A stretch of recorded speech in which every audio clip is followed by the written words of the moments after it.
지난 11일 경남 김해시 안동의 한 전자부품 제조업체에서 60대 노동자가 화물차 뒷문과 전동 리프트 사이에 끼어 숨지는 사고가 발생했다. 사망한 A씨는 납품업체 소속으로 이날이 해당 현장에 첫 출근한 날이었다. 노동계는 출근 첫날 안전교육도 제대로 받지 못한 상태에서 비극이 벌어진 것이라며 충격과 분노를 감추지 못하고 있다. 김해 중부경찰서와 고용노동부에 따르면 사고는 이날 오전 7시 20분경 발생했다. A씨는 전자부품을 납품하기 위해 화물차를 공장 하역장에 대고 짐 싣기 작업을 진행하던 중이었다. 이때 화물차 짐칸과 작업대 높이를 맞추기 위해 설치된 전동 리프트가 갑자기 움직였고 A씨는 화물차 뒷문과 리프트 사이에 끼었다. 목격자 진술에 따르면 리프트는 평소에도 작동 속도가 빠르고 안전센서 감도가 낮아 작업자들이 주의를 기울여야 하는 장비였다. 사고 직후 동료들이 곧바로 리프트를 멈추고 119에 신고했으나 A씨는 이미 의식을 잃은 상태였다. 병원으로 긴급 이송됐지만 심각한 흉부 압박 손상으로 결국 숨졌다. 전동 리프트는 대형 화물차 짐칸의 문을 자동으로 열고 닫거나 하역시 높이를 조절해주는 장치다. 작업 속도를 높이고 노동 강도를 줄이는 장점이 있지만 안전장치가 미흡하거나 작동 이상이 발생할 경우 치명적인 사고로 이어질 수 있다. 산업안전 전문가들은 리프트 사이 끼임 사고는 대부분 센서 미작동, 과도한 하중 또는 잘못된 수동 조작에서 비롯된다며 기계식 장비 특성상 작업자가 이동 경로에 들어서면 즉시 작동이 중단되는 인체 감지 시스템이 반드시 필요하다고 지적한다. 그러나 현실에서는 노후 장비나 저가형 모델의 안전 센서가 아예 없거나 민감도가 떨어져 제 역할을 못하는 경우가 적지 않다. 이번 사고가 더 안타까운 이유는 A씨가 첫 출근 첫 작업에서 목숨을 잃었다는 점이다. 현행 산업안전보건법에 따르면 사업주는 새로운 근로자가 작업에 투입되기 전 해당 업무와 관련된 안전보건 교육을 반드시 실시해야 한다.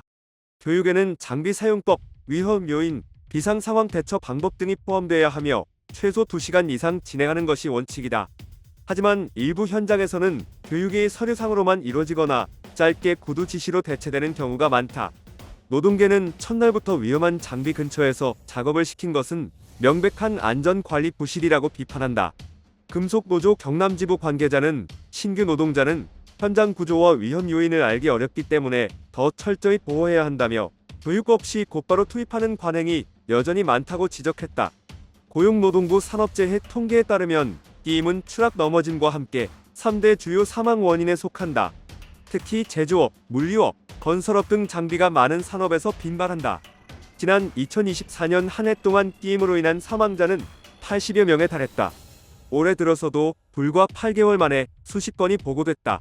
김해 지역에서는 불과 2달 전에도 비슷한 사고가 있었다. 한 플라스틱 가공 공장에서 50대 노동자가 압출기에 끼어 숨졌고 지난해에는 기계 금형 공장에서 40대 노동자가 프레스기에 끼어 목숨을 잃었다.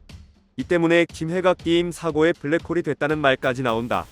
이번 사고는 중대재해처벌법 적용 대상이 될 가능성이 크다. 해당 법은 근로자 1명 이상이 사망하는 산업재해가 발생했을 때 안전보건 확보 의무를 다하지 않은 사업주 또는 경영책임자에게 형사책임을 묻는 제도다. 2022년 1월부터 시행됐으며 법 위반 시 경영책임자는 1년 이상 징역 또는 10억 원 이하 벌금형에 처할 수 있다. 고용노동부는 사고 직후 해당 공장에 작업 중지 명령을 내리고 산업안전보건법과 함께 중대재해처벌법 위반 여부를 조사하고 있다. 노동부 관계자는 리프트 작동 원인, 안전장치 설치 여부, 작업자 교육 상황 등을 종합적으로 살펴보고 있다며 위법 사항이 확인되면 법에 따라 엄정 조치할 것이라고 밝혔다. 전문가들은 중대재해처벌법 시행 이후에도 현장 안전 수준이 크게 나아지지 않은 이유로 형식적인 안전관리원 하청 구조의 책임 회피 인력 예산 부족을 꼽는다. 대기업이 아닌 중소중견 사업장의 경우 안전 담당 인력을 별도로 두기 어려운 상황에서 장비 노후화와 인력 부족이 겹쳐 사고 위험이 상존한다. 한국노동안전보건연구소 한 연구원은 법이 생겼다고 안전이 자동으로 확보되는 것은 아니다며 현장의 관행과 조직 문화가 바뀌지 않으면 똑같은 사고가 반복된다고 경고했다. 이번 사고를 두고 노동계는 죽음의 외주화 문제를 다시 꺼냈다.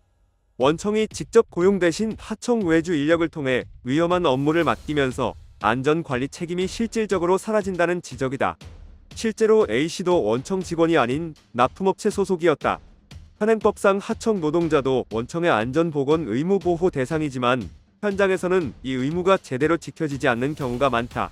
민주노총 경남본부는 성명을 통해 산업재해 절반 이상이 하청 노동자에게 집중되고 있다며 위험 작업의 외주화를 중단하고 모든 노동자에게 동일한 안전 기준을 적용해야 한다고 촉구했다.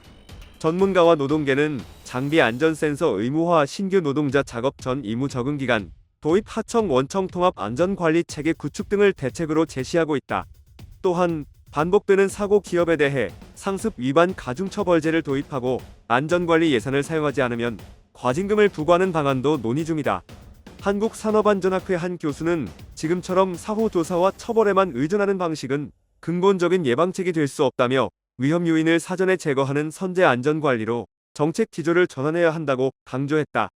구독과 좋아요 그리고 알림 설정하셔서 매주 자동차에 대한 다양한 설명 들어보시고 설명 영상뿐만 아니라 화물차 계약 영상, 매매 영상 다양하게 있으며 디젤 트럭 어플을 통해 화물차 영업용 번호판 최고가 견적 실시간으로 받을 수 있으니 많은 관심 부탁드립니다.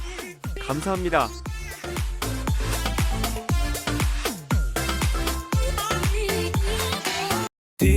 디젤 트럭 중고 트럭은 디젤 트럭 노란 넘버는 디젤 트럭 주소 면허는 디젤 트럭 상담은 디젤 트럭 상담 문의는 1644 9779 상담 문의는 1644 9779